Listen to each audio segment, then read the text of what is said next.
নমস্কার, আমি দেবস্মিতা ঘোষ।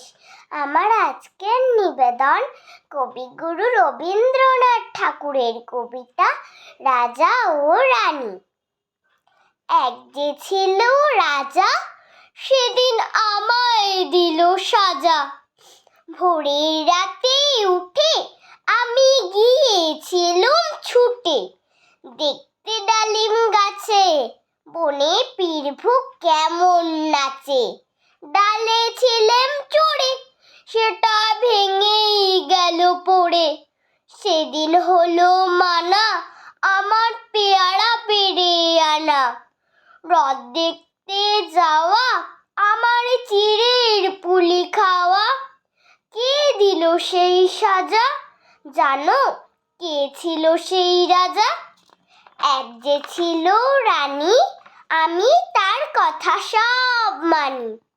সাজার খবর পেয়ে আমায় দেখলো কে বলছে, বলল না তো কিছু, কেবল মুখটি করে নিচু। আপন ঘরে গিয়ে সেদিন রইল আগল দিয়ে, হলো না তার খাওয়া কিংবা রথ দেখতে যাওয়া। নিল আমায় কোলে, সাজার সময় সারা হলে। গলা ভাঙা ভাঙা, তার চোখ দুখানি রাঙা। কে ছিল সেই রানী, আমি জানি জানি জানি। নমস্কার।